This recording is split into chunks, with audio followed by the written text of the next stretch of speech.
What is going on, everybody, and welcome back to the Festus Fantasy Football Forum on the Fantasy Jacks podcast. We got a great Week 6 episode planned for you guys with new segments to display, and I'm super excited about that, plus a lot of videos from the members of the league. So this is probably going to be, in my opinion, the best week so far for the forum, but also want to make a big announcement. Next week, Week 7, will be the mid-season awards episode.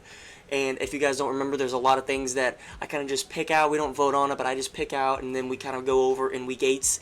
So next week, I'll go through all of the awards that people can win or be nominated for, and then hopefully we can all see what happens. Without further ado, guys, let's get into matchup previews, reviews, power rankings. We got a special prime time game this week featuring two of the league's best, and it's a really big rivalry week. Yes, sir, it's Chris and Brock, baby. And then I also want to highlight, again, new segments and videos from our league mates, so stay tuned and let's get right into the video. Gentlemen, we're going to jump right into matchup reviews of Week 5, and it was a big week, a lot of upsets. I know I personally, for the picks, went 2-4, but I did call 2 upsets, and we'll get into those. Chris, if you're keeping track at home, went 1-5. My record this year is 17-13, while Chris now falls to 14-16. Just wanted to throw that out there. And let's get right into, actually, speaking of Chris, Bucky's Backpack taking down the Evil Empire 108.74 to 107.3. No more undefeated teams remain, gentlemen, as Chris took a brutal loss this week with 2 zeros in his lineup. Other than that, his team pretty much did as expected. They did really well, as they have done all season. But he's going to get a You Fucked Up award, his first of the season, because he had Zach Charbonnet right here on the bench sitting there that he could have played for A.D. Mitchell or, Jalen Tolbert if he was in the flex. So 2 zeros, it's hard not to get a You Fucked Up award when that happens. And that is even saying with Bucky's Backpack getting a 0 as well. I know we're not really doing plays of the week or plays of the year or whatever, thanks Colin, but I want to highlight Kendrick Bourne. What a play and pickup by Jay Gill for that. So that I know, again, we're not doing it, but I don't want to just throw that out there, give him his flowers for that play. I thought it was a fantastic one. A huge win for Bucky's Backpack. He's going to move to 4-1, and the Evil Empire falls to 4-1. Here is one of the upsets that I did call, and I'm pretty proud of myself for this one. It was the Dogs getting their first win of the season. He took down Team Didi, 117.98 to 111.16. Team Didi falling off of a cliff after starting 2-0, now falling to 2-3 with 3 straight losses and injuries all over the place. Dogs, this is a great and encouraging win for you, with Emeka Egbuka continuing to be great. And then you also had, in my opinion, a play of the week as well, with Theo Johnson right here off of the waiver wire. I thought that was a fantastic play.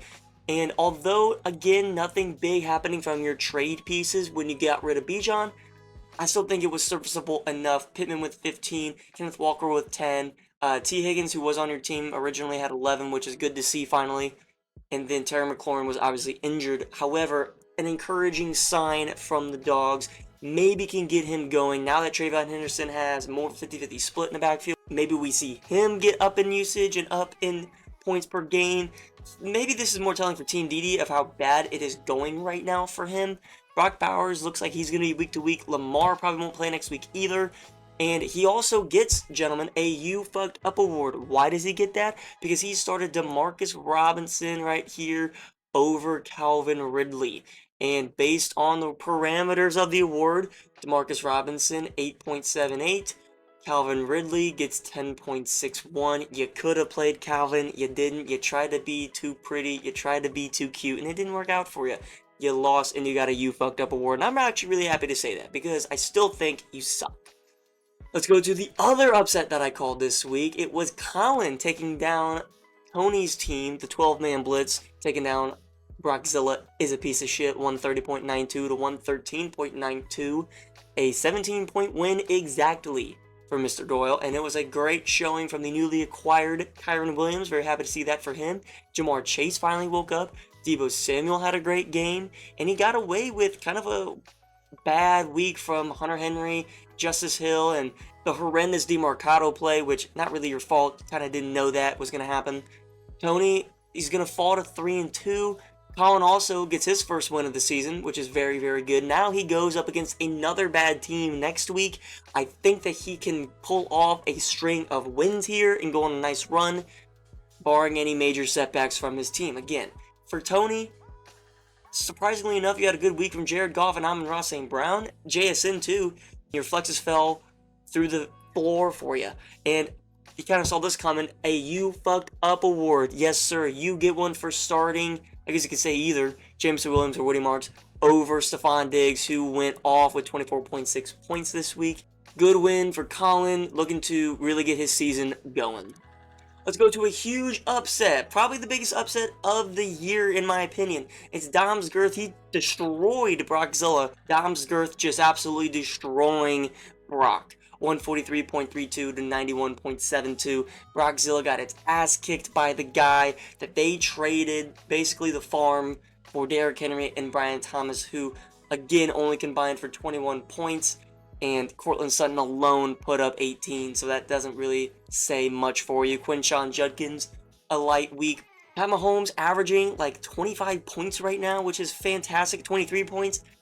Very impressive for Dom and keeping him around. Courtland Sutton continues to get it done. And a huge week for Sam Laporta.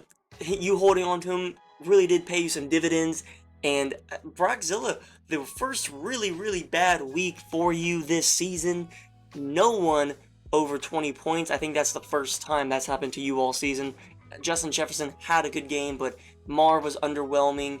Tyler Warren was good, all things considered, being a tight end and all, but Brian Thomas, no. James Cook, first stud of the season. Drake and May didn't even have a passing touchdown. And Derrick Henry, at this point, maybe this is the new normal, I don't know. Nothing you could have done. You just got your ass kicked, and it doesn't really look good considering this was the team that you traded everyone to for Henry and Brian Thomas, and then he beat you by 50 plus points. I think the biggest point differential this season, maybe Mez did last week, I don't remember, but it was a huge ass whooping.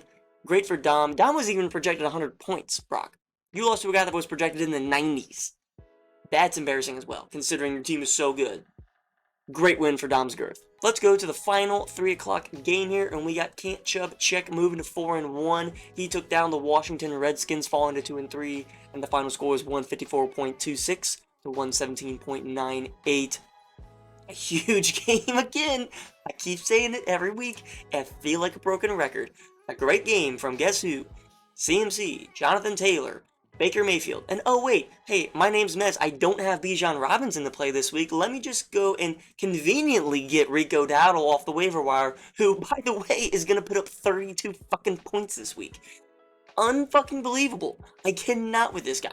His backups are putting up 30 points. I don't understand how this is fucking happening. It's utter fucking domination right now. It's absolutely ridiculous how many points this guy's scoring week in and week out. 150 points again. I feel like this is the new norm. At least 120 plus. I mean, what could the Redskins have done? I mean, a pretty decent game, all things considered. When going around the league, he would have beat a lot of managers this week. Coincidentally, putting up the same amount of points as Tyler did. But I just recognized that. But I mean, Daniel Jones, all right. Genty did another decent game. Nico had a pretty decent game. Kelsey, great game for him. First one this year. Everyone else is just like, it's, nothing crazy. But you went up against Mets. I don't know what to say. It's absolutely ridiculous at this point of what I'm watching. Yeah, I don't know. If you go against Mez, just fucking pray. That's my only word of advice. Just pray that something crazy happens to his team. I don't know. Let's now go to the primetime game of the week, and that was Name Still Loading, taking down the Guardians of Your Mom's House, 130.94 to 122.44. I'm going to do something special for the primetime games moving forward. I wanted to kind of keep it a surprise. This is actually AJ's idea, so credit to you, AJ, for this one. But we are going to, or I guess I am, whenever I review these primetime games to kind of add a little bit of flair, add a little bit of spice, I'm going to be displaying some progressions of the game with screenshots that I took throughout Sunday and Monday if there's a game that applies. So here we go. So as you guys can see, I mean, obviously we know the final score, but let's go back to time here. This was at 12:17 on Sunday. AJ with a really early lead because of Puka and Jordan Mason, and it felt like it was a really slow start for the Guardians. You go now to 12:45, and it's 60 to almost 8 points with 71% chance to win for AJ at that point. I mean, it was really, really looking bad. No one on the Guardians was scoring. Go to 1:30, about an hour later. AJ's team kind of cools off. The Guardians have Justin Fields. AJ Brown was actually cooking, which is insane to say. When has he ever been good for the Guardians? And then you go to 2:30, so now about another hour later. And again, AJ's team kind of stagnant, stalling. And here comes the Guardians, scoring up a little bit of points, right? Justin Fields starting to cook with Garrett Wilson. And then you go to around 3 o'clock. AJ finally scores a little bit more with insane performances out of Jalen Waddle, by the way. Heartbreaking, because that's who I traded him for, Omarion. But then you go to 3:15, literally 15 minutes later. Jax goes from 40 points to 66, and it was a 93% chance to win for AJ, and then you go down and it goes to 79% chance in the matter of less than 20 minutes. So huge scoring output because of Justin Fields kind of going off, especially with the stack with Garrett Wilson. You go to 3:55, and it's 101 to 83 at this point. Now the 3 o'clock games have started to kick off here, and Ladd McConkey scores an early touchdown, which is great. Omarion getting his usage. It's moving now to 73% chance for AJ.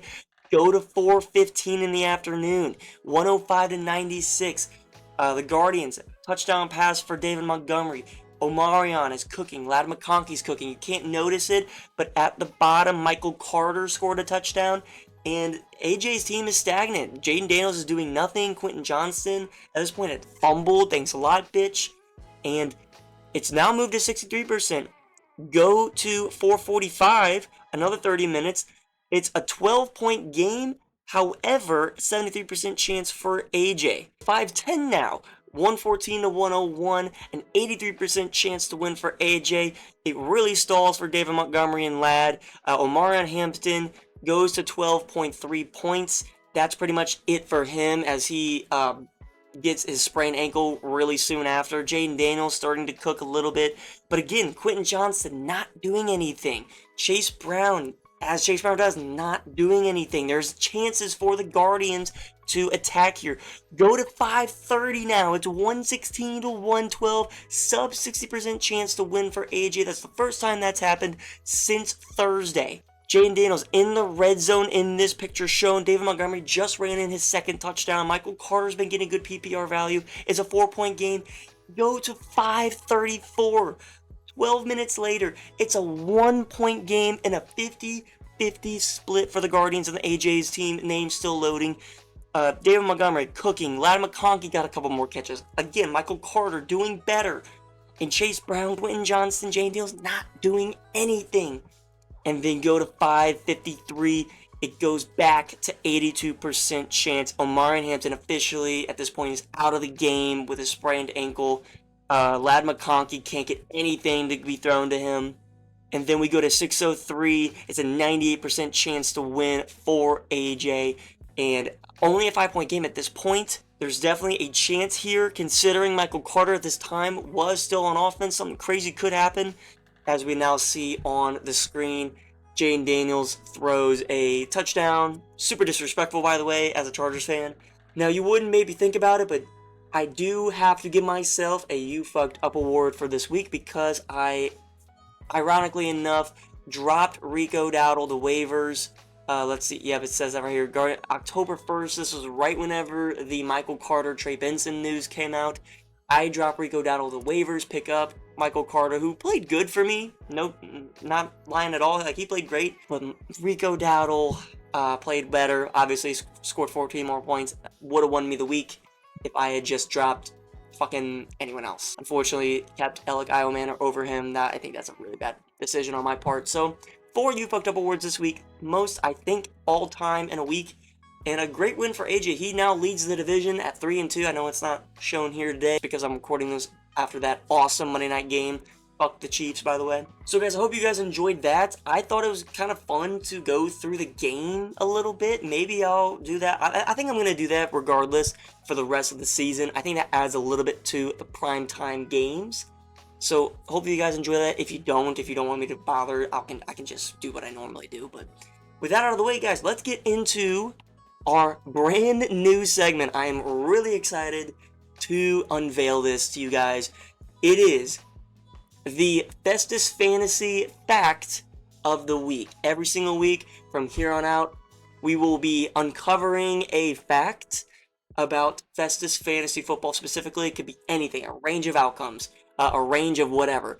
And we do have a host for this brand new segment who's going to be weekly, like I mentioned, kind of like Dom's Trade Reviews and Ty's Locks. Without wasting anyone else's time, I hope you guys are really excited for this. Let's find out the Festus Fantasy Fact of the Week, hosted by... Take a look. Alright, fellas. Coming out with a new segment. Hopefully you guys like it. It is a fun fact of the week in regards to the league. So, the fun fact this week was who has scored under 75 points the most in league history. So, gonna see who the real shitters are this week. So I asked Jackson this, and then he crunched all the numbers and then gave me the answer. So shout out Jax for doing your due diligence. All right. So we actually have a three-way tie for who scored under 75 points the most in league history. And one person on this list who is tied in the three-way tie did it 4 times last year. So the winners for the shitters are Judd, Chris, and Jay Gill. All have scored under 75 points 5 times in league history. And another little fun little tidbit that I would not have guessed, because he kind of blows, is Dom was the last one to score under 75 coming this year. Him and Jackson both got it this year. But yeah, hope you guys like the segment. If you have any ideas for fun facts you want to hear, just let me know, and then I'll tell Jax. Go Steelers, Ty. Alright guys, I hope you enjoyed that previous segment, the Festus Fantasy Fact of the Week. Like I said, this can be about anything, so whatever Tony decides to do, that's the Fantasy Fact of the Week, and I'm really, really excited about that one. I think that's probably going to be my favorite segment moving forward. Let's now get into the matchup previews for Week 6. A really, really good primetime game, so be sure you stick around for that one. But let's get into it right here with 12-man blitz taking on the Guardians of your mom's house. Both teams 1-4. Colin coming off of his first win of the season, which is great for him. And I think he's going to continue that momentum. Look, 127.5 to 106 in the early point projections. Not really encouraging at all for the Guardians. That's his lowest point total all season. And Colin's team has not scored below 110 points all year. And the Guardians have only gone on that like twice. So obviously here, I'm going to pick 12-man blitz to win this game. I don't think the Guardians have any firepower to compete with Josh Allen, Jamar, Kyren, who's in a really good matchup, by the way. The former member of the Guardians, which sucks, but it is what it is. Let's go to Dom's Girth, taking on Bucky's Backpack, 108.4 to 101.8 projection totals so far. And that's a little interesting to me, even though I get it, Bucky's Backpack is pretty injured. However, there's still a lot of decent spots on this team. You know, Justin Herbert, J.K. Dobbins, Javonte Williams, Zay Flowers, Josh Downs, who I think is actually kind of underrated right now.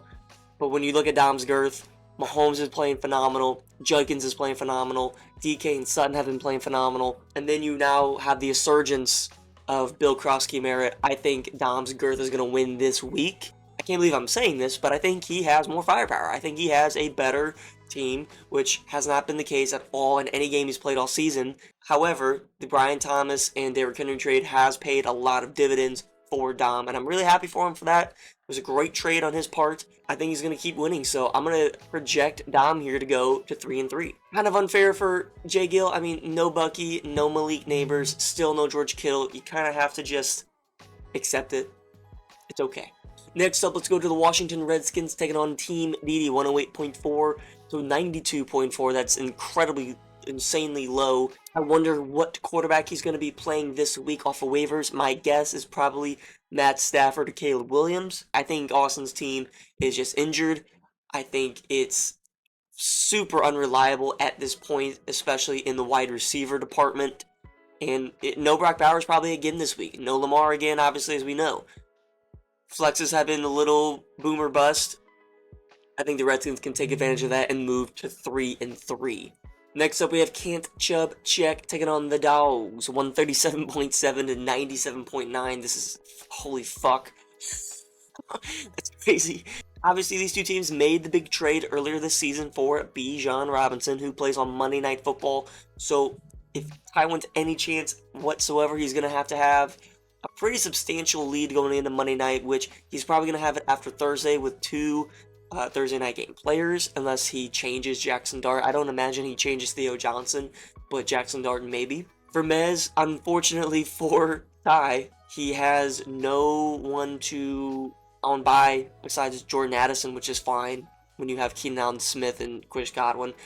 And I'll be honest right now, I bet he actually puts Enrico Dowdle over Chris Godwin or one of these wide receivers in a flex spot. He runs the 4 running back system this week. No more analysis needed. Good luck, Ty. Obviously, I'm going to pick Mez to win this week. Let's go to the final afternoon game of the weekend, and that's Brockzilla is a piece of shit, aka Tony's team, host of Fantasy Fact of the Week. Taking on Name Still Loading, 126.5. I think this is going to be a phenomenal game, and I really do kind of wish I put this on in primetime because I think this is actually going to be one of the best games. However, this is going to be a very good one as well, so let's break this one down. I mean, look, Jaden Daniels, bad week last week, all things considered. I think he's going to have a pretty good game against a weaker Chicago defense. The problems here with AJ's team are the running backs. Chase Brown, I'm not liking right now. Obviously, Isaiah Pacheco, he has been a little bit more encouraging in terms of his points output. Last 2 weeks, he's gone 13-9 basically, so that's pretty decent. Only 7-7 though for the carries, that's kind of the concern. But if he's getting some dump off work, okay. Can you expect at least 5 to 10 points from Pacheco? I think you can, especially because this is going to be a high-scoring affair at Detroit. Puka, you got to start him. He's probably going to drop 40 this week, to be honest. I mean, going up against an awful Baltimore defense, who's injured, by the way. However, as we know, Amon-Ra, JSN, powerhouse duo. Here's the problem, though. It's Chuba Hubbard. Injured last week with a calf issue. I don't think he's going to play again. I think it's going to be a 2-week ordeal.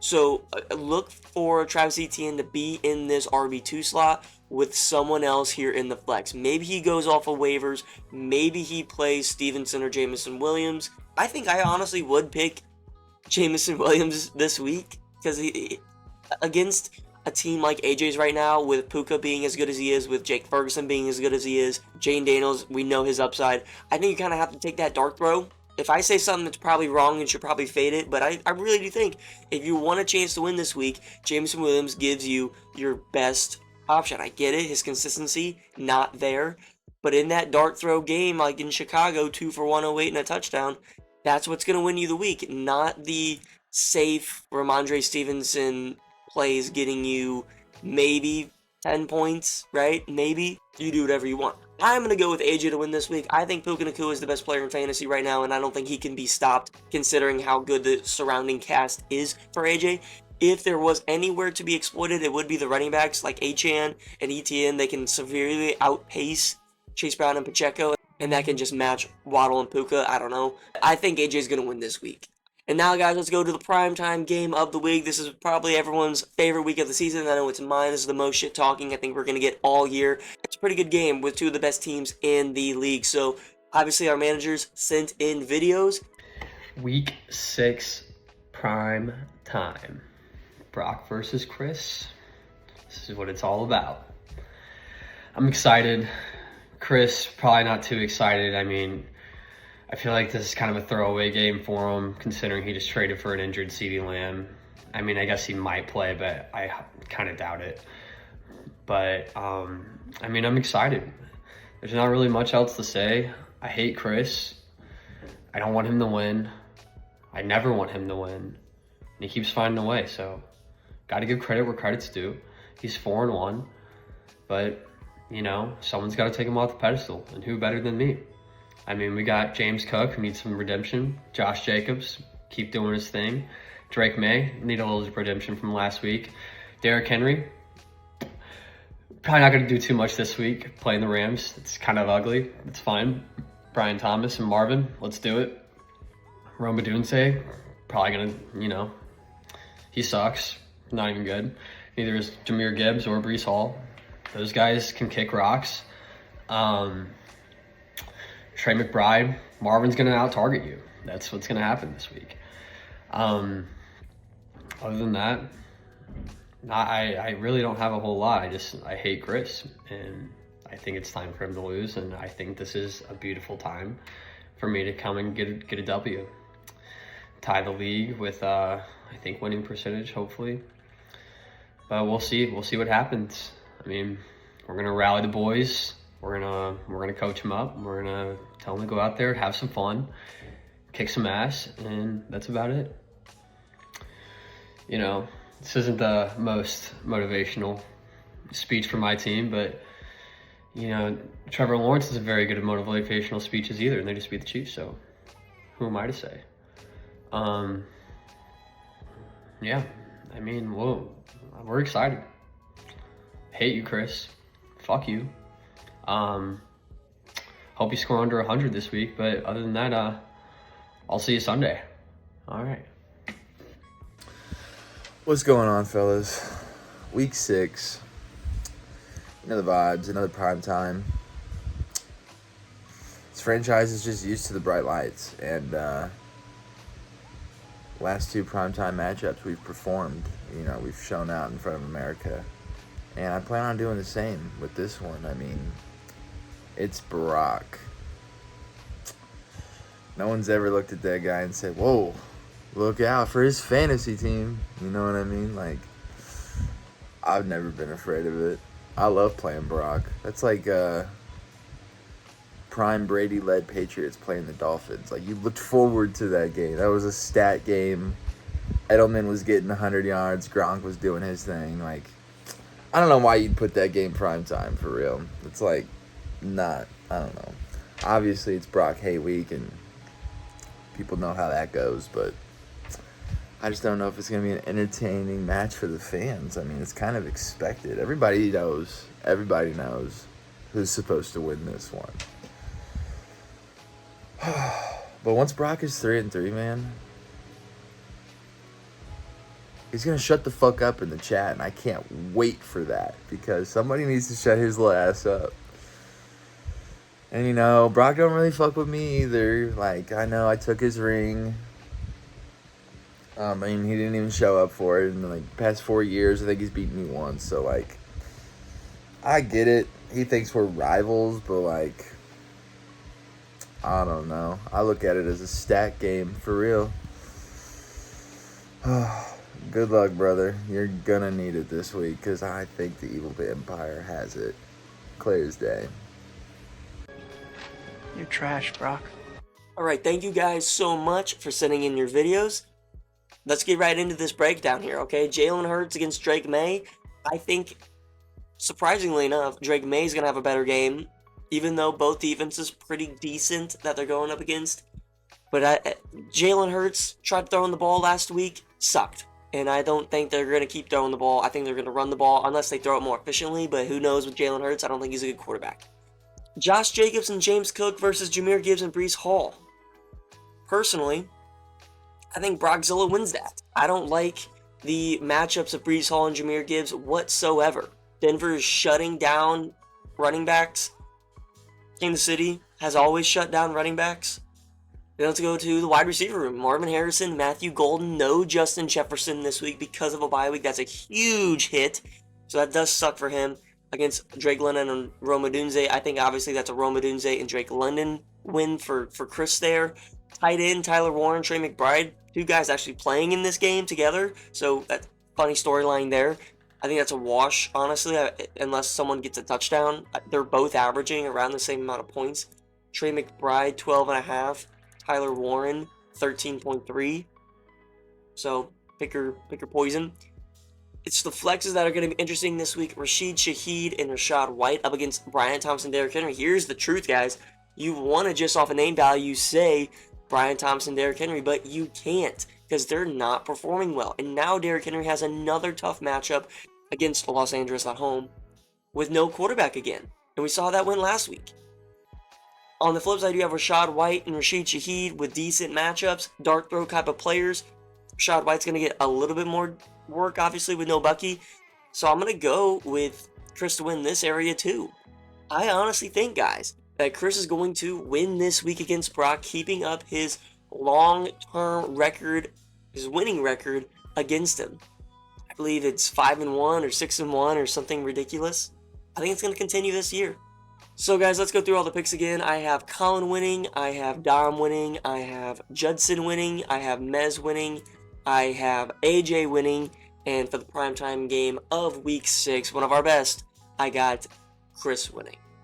So with that out of the way, guys, let's get into the trade reviews that happened this past week. Going into Week 6, as we know, Dom is our host. He's been doing an incredible job at it. Here we go.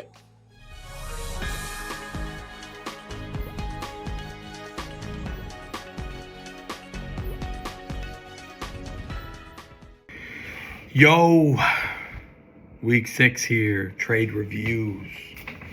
It's me, Yamada. For the first trade we got of this week, we have Judson trading Franklin, Collins, Kelsey, and Kamara to Jackson for David Montgomery, Garrett Wilson, Harvey, and Dak. It's a tough trade to score. I don't really know who won. I know whose team looks a lot better than the others. Judson's team looks better, but that's not what I'm here to do. I'm here to review trades, so I got to break it down. Franklin has an average PPG, that's points per game, of 10.6. Nico Collins, 14.0. Travis Kelsey, 11.7. And Alvin Kamara, 11.4. All those players are going to Jackson's team. For Judson's team, he got David Montgomery with 14.0. Garrett Wilson, 19.0. Harvey, 8.3. And Dak P, 20.2. So, to start off this trade and how we're going to determine who got robbed, we're going to cross out Troy Franklin and RJ Harvey. They're just not important players. You know, they're not going to be on either player's starting team unless someone gets injured and absolutely has to, and you can probably go to the waivers and find something just as good, maybe even better if you're lucky. So, I mean, maybe fucking Harvey can take over as the running back, but it's probably not going to happen. Dobbins looks good, and then I guess he get injured. Same with Cortland Sutton. If Cortland Sutton gets injured, Troy Franklin starts picking up more reps. So, but for right now, cross the mat. They're not important in this trade review. What is important is what we look at. We look at the running back swap. Alvin Kamara for David Montgomery. It's tough to say. I mean, I think, I got rid of David Montgomery, so I'd be a bit biased, but I think he has his downsides. I think there's going to be tough games where he's not going to see the field, where they're going to keep Gibbs on the field the entire game. There's going to be games where they rotate a lot and he scores a lot of points. So it is what it is. I think the safe bet's to have David Montgomery off your team if you can pick up consistent running backs like Kamara. But it's Wednesday, and I read injury reports now. And they said Kamara hurt his ankle today. Today's practice, Kamara hurt his ankle. It's a tough loss for Jackson. I mean, they're still saying it's questionable. I don't think he's going to play.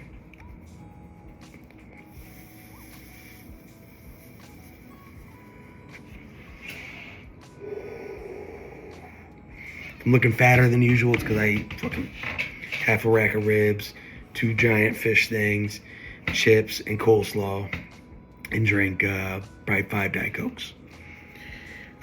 So, running back wise, Judson wins that. David Montgomery, he's going to put up more points if you can afford to have a running back like David Montgomery because you have an all-around higher scoring team, then that's fine. I couldn't have him because my team doesn't score a lot. We broke the record for the least amount of points scored. Just goes to show you got to get rid of David Montgomery. Your team can't score. Jackson's team can score. He's been scoring these last few weeks. He hasn't been winning, but he's been scoring. I don't know if I would have included David Montgomery in this, but the reason he did was because he needed a tight end. So he gets Travis Kelce from that. He gets Travis Kelce and he gets Nico Collins. And we'll compare Travis Kelce and Nico Collins to Garrett Wilson. Dak Prescott is only a plus for Judson. It doesn't take away from Jackson. He's got Fields, who's been scoring a shit ton of points, and then now he picked up Caleb Williams, who also scored good points. So Dak Prescott might be more consistent, but also if you take the risk, you play with the quarterbacks you got, no big deal. So I'm actually going to cross Dak Prescott out this trade, and we're calling it the David Montgomery and Garrett Wilson for the Nico Collins, Travis Kelce, and Alvin Kamara trade. If it wasn't for Kamara getting potentially injured, we don't know how bad it is. Maybe he plays, maybe he doesn't. Who knows? I mean, he probably will play eventually, but I think David Montgomery's the better deal there. And then for Garrett Wilson, for Nico Collins, and Travis Kelce, I think overall Jackson benefited from this trade. Benefited goodly from this trade. So I give this trade, if I'm going to score it, a 5 out of 10. Even trade. I don't know how I was going to score that. I just made that up. But good trade. I think Judson gets what he wants out of it. He gets a better quarterback. Gets Garrett Wilson. Gets David Montgomery. Can't complain. Gets rid of Nico Collins, Travis Kelce, and Alvin Kamara. But I don't think he loses. I think he gets enough back to make up for that. So I don't think any player really loses in this trade. I think it's a pretty even trade. Both players get what they want out of it. Jackson not needing a quarterback. Judson getting a quarterback. Jackson getting Nico Collins, Travis Kelce. He's building up a big wide receiver repertoire, but he doesn't have any running backs. And if Kamara's hurt, he really doesn't have any running backs. So he's running back less with Hampton on the IR. So Jackson's looking rough. Boom. Jackson trades CeeDee Lamb for Drake London. That's despicable. That's despicable. In no world should that be a trade that happens. It just shouldn't. I don't care if CeeDee Lamb's injured, been injured, gonna get injured. You just don't do a 1-for-1 trade like that. You just can't do it. What he should have done is went and picked up some running backs. Take CeeDee Lamb over to my team, and I give you Krosky Merritt and Cooper Kupp. I would do it. You need running backs, Jackson. You fucked up. You picked up another wide receiver. You don't have enough space on your team for wide receivers. You got a good group of wide receivers, but you got no running backs. You're hurting. And the running backs you do have, he just dropped Wuhan Johnson, whatever you say his name. I don't know. But he should have got running backs with Lamb. I think getting rid of Lamb is a good idea, but he's got to go with more depth. You can't do a 1-for-1. You can't do a 1-for-1 with a player who's 4-1 because they can take that risk. They're going to take the better wide receiver, get rid of London, because they can afford to lose, a week or two before Lamb gets back. So Jackson loses this trade. I don't think he loses it in a sense where if he makes this trade or doesn't make this trade, it's to an outcome of the season because he's 1-4. He's got to make a trade. But you lose this trade by only getting Drake London out this trade. You got to get running backs from this trade. You got to get running backs from Lamb. You might have been able to go get Bijan Robinson for Lamb if Mez is feeling generous. I mean, I don't think you really thought anything through. Maybe you did. Maybe no one wants Lamb. But if I'm you, I'm getting a top-tier running back from one of these 4-1 teams that have running backs for Lamb. Like Mez, who has 3 top 5 running backs. I'm taking Lamb over to Mez. I'm getting myself a running back, and my team improves tenfold. You fucked up, Jackson. You fucked up. All right, guys, thanks, Dom. Before we get into the power rankings for Week 6, I also want to get into Ty's Lock of the Week, and I just want to kind of give you guys a rundown of what the structure will be for the wins this year. Now, we're going to kind of tier this just to make it a little bit more interesting, and Ty has agreed, I think. Hopefully. If he didn't, then I'm sorry. But here's how it's going to go. Based on the amount of wins that he gets this season for his locks, that will determine what drink he shotguns at the award ceremony this year. So if he finishes with like 1 to 3 wins, it's going to be a Four Loko. 4 to 6 wins, it's going to be one of those things like a Jack and Cola.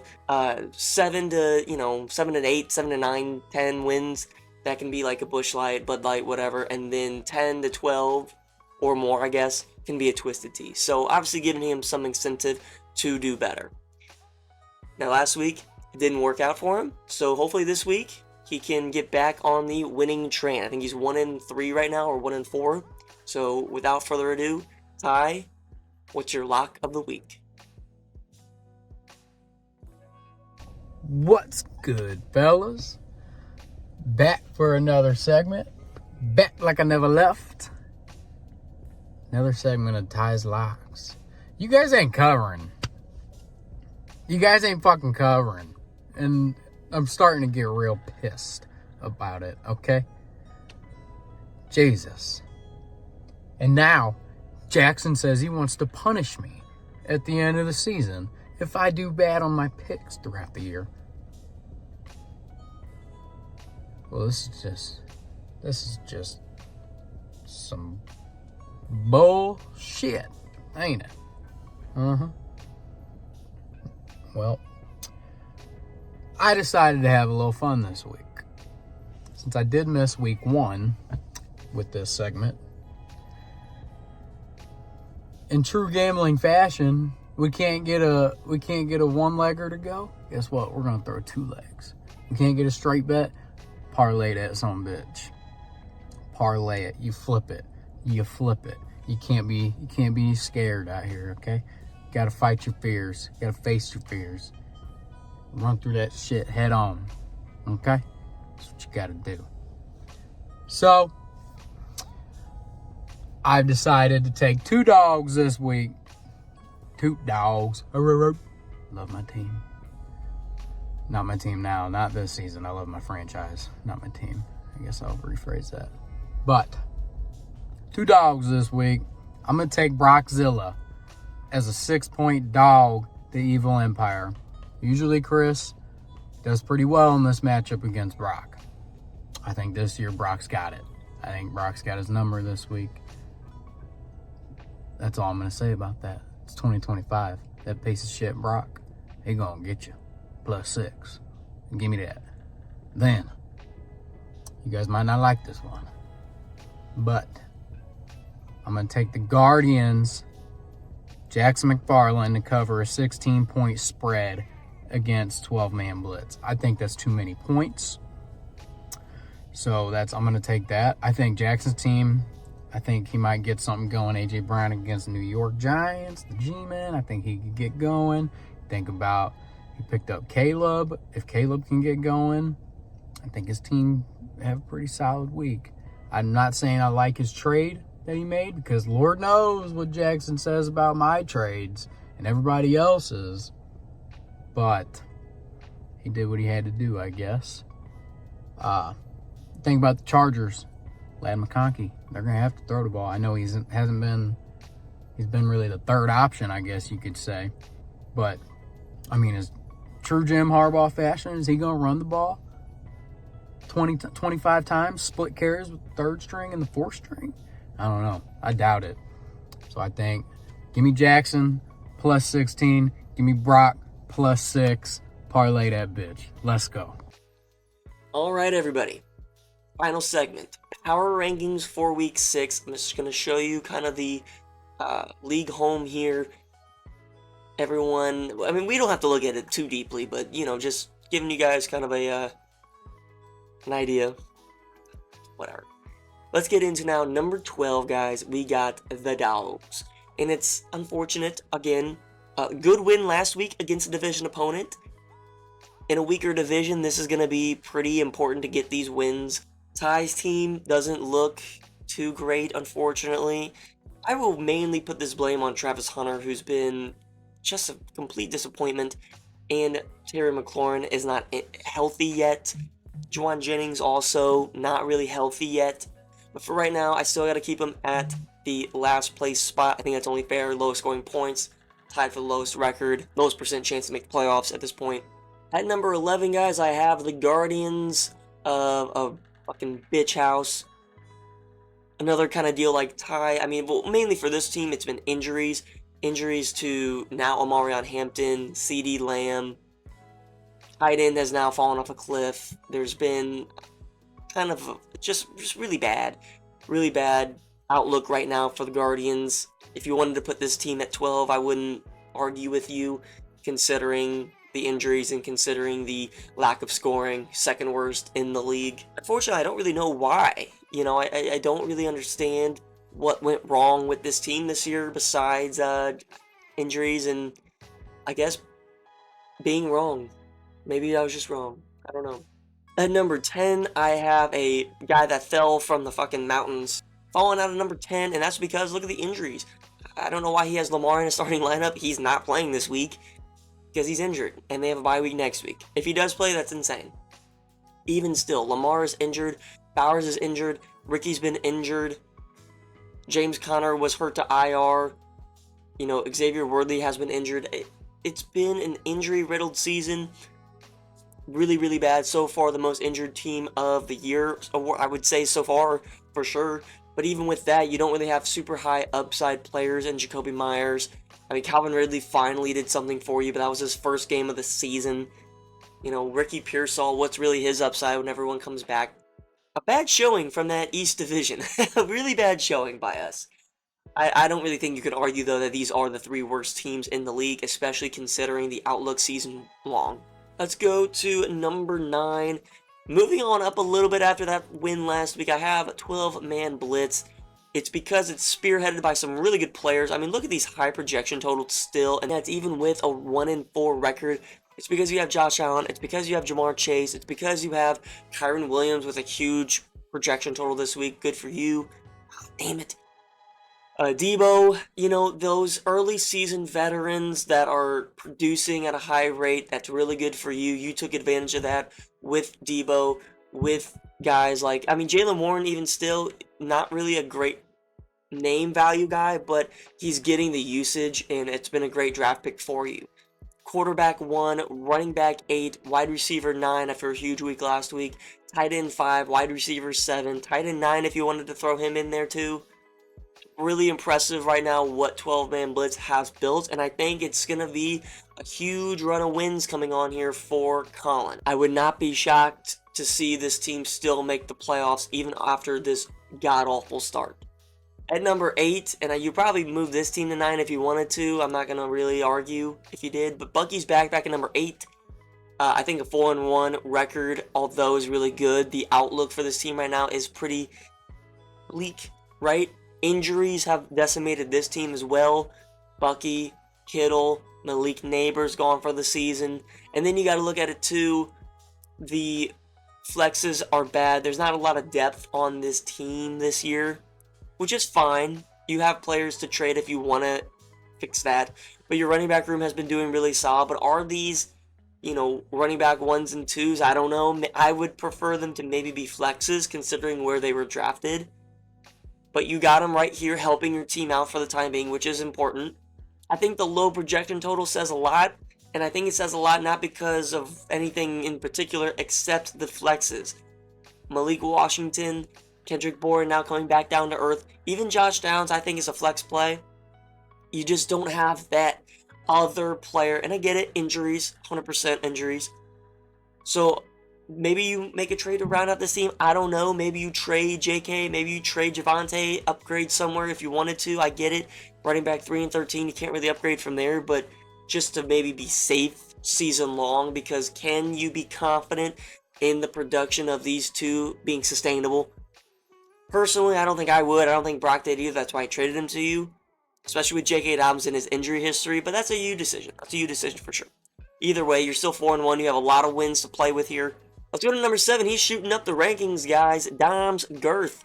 And it's because even without a full roster from last week, he put up 143 points, had an absolutely great showing. And I think it's going to continue. Judkins has been fantastic. Mahomes, quarterback 2 so far, which is awesome. And then you have DK and Cortland Sutton both averaging 15 plus points. On top of that, now Bill Krosky-Merritt, his resurgence into a starting caliber role for you. He's going to be, I think, a pretty good flex play for you for the rest of the year. Question marks here for this last flex spot and the bench. You were really high on Britton Strange. He looks like he's going to be injured with his hip injury for a while. Mike Evans still injured with his hamstring. Cooper Kupp, can you trust him? I don't think you can, but you can't really also trust Khalil Shakur either. Top to bottom, it's not a fun team by any means. This is not a team that on paper you're going to be scared of. However, it has been producing the last 2 weeks since he traded Derrick Henry and Brian Thomas. So I think that's a really good sign for Dom.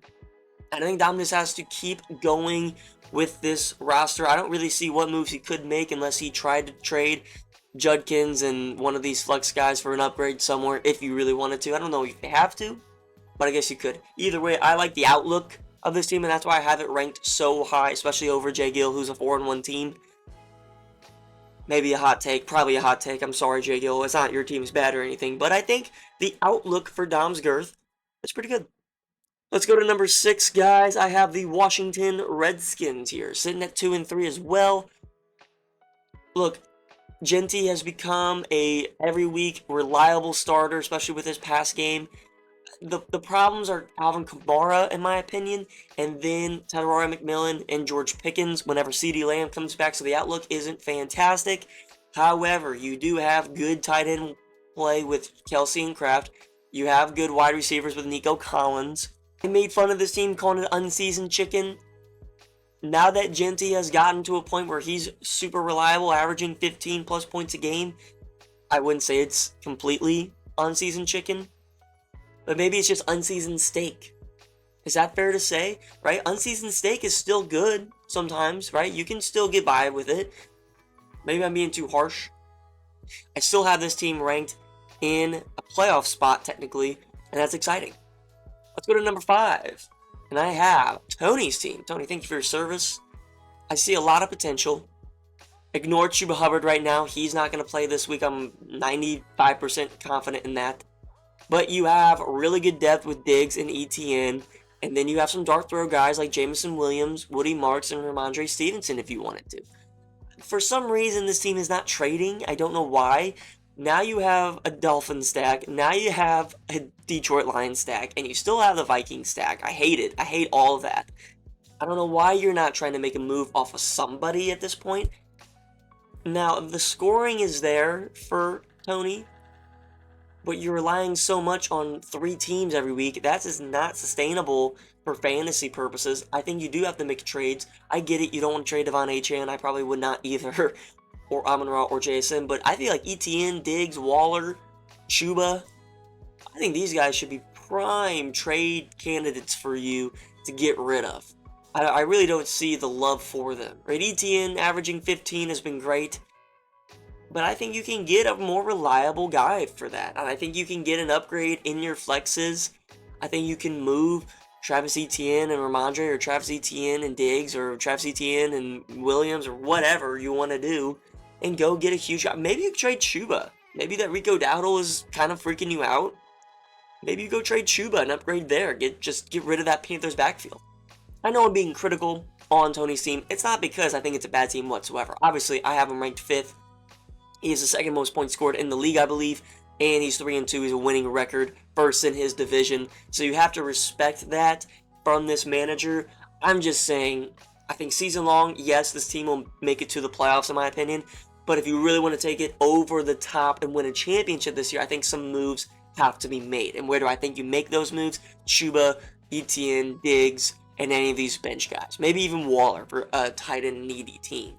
At number 4, maybe a shocker to a lot of people, but I have names still loading. AJ first in the East right now. Very good showing from him again last week. Another 130-point game, and that's because you have this guy right here named Puka Nacua. And very, very impressive. I mean, great pick by you. I don't think you did any research on him, and you just picked him, and it's worked out for you fantastically.